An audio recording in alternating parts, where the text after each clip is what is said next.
Hello and welcome to the Orthodox Lutheran podcast. It's me, Fillmore, and here with you today is me because I'm gonna start a new podcast starting today. You know why?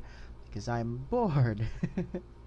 So, what should an Orthodox Lutheran podcast start with? Well, being Orthodox. And what does it actually mean for us?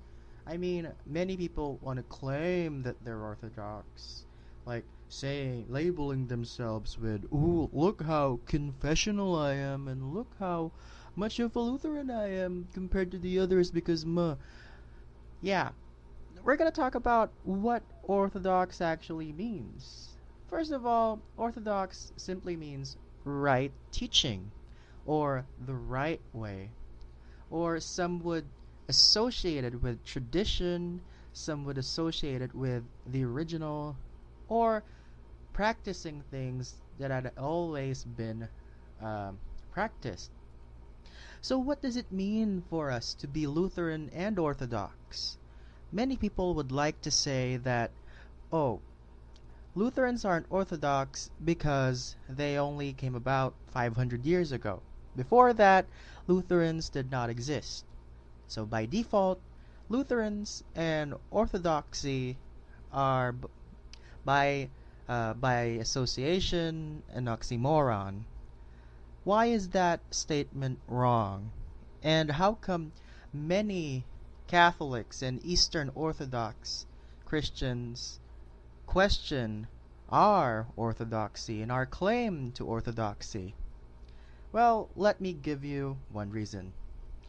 Low church. And I know many Lutherans are going to be like, "Oh, but we don't have anything like low church and high church in Lutheranism because that's an Anglican thing." Well, it exists.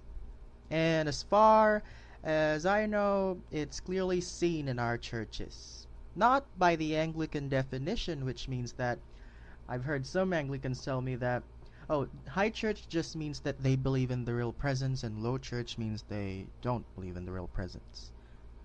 For my definition, and I'm not gonna go on the whole how a Lutheran defines high church and low church thing, but for me, high church simply means that you kept the things that aren't supposed to go away.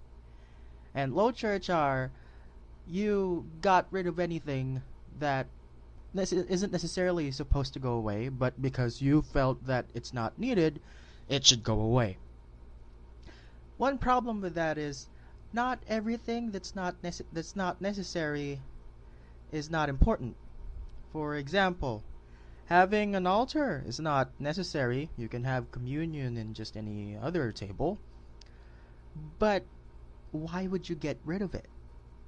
Having a crucifix, having a cross, having candles, having pews, having a chancel, having vestments, those things aren't really necessary for you to worship or celebrate the Eucharist. But many Christians couldn't do that in the early church just because they didn't have the freedom or the luxury to have those things, to have their own place of worship without getting persecuted. When they did manage to have their freedom to have all of that, they started having those things. I find it hard to believe that they would quote-unquote stumble that early on in the church. We can see icons and pictures and altars even in the time when they were still kind of persecuted. How could you actually convince yourself that those who were directly trained by the students of the apostles could mess up that early on in the church? It's hard to dismiss it. Now, let's go back to what is necessary and what is important. Something can be important and not be necessary. Think of it like a school.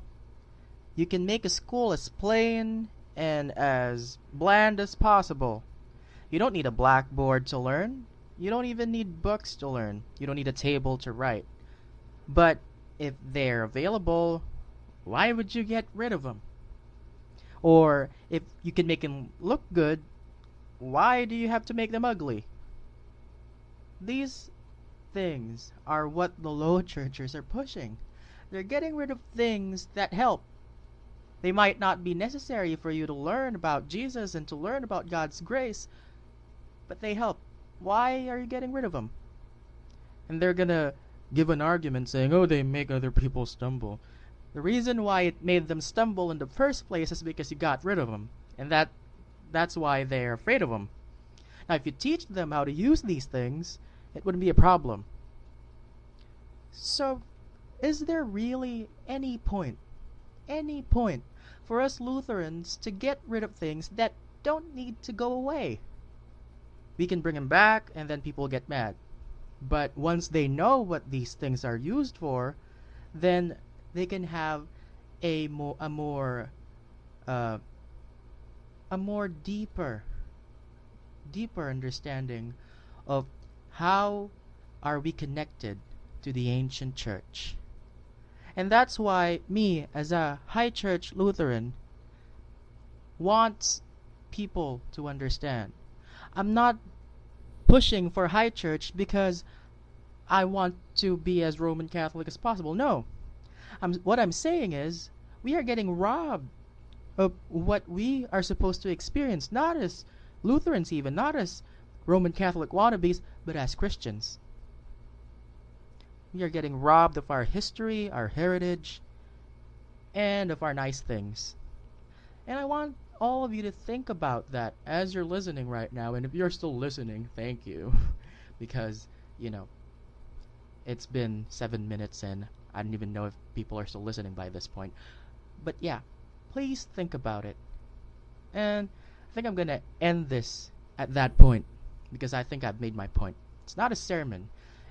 I'm doing this podcast thing as more of a means to express my thoughts and my opinions about certain things that revolves around the Lutheran Church and why Orthodox Lutheranism should be kept and preserved or even restored in all our churches, regardless of what synod are you in. Anyways, that's all the time I have right now, and maybe I'll make longer ones if I get a decent following for these podcasts. But yeah, this is me again, Fillmore Alvarez, main admin of Orthodox Lutheran Fellowship for Orthodox Lutheran Podcast. Thank you, and God bless everyone.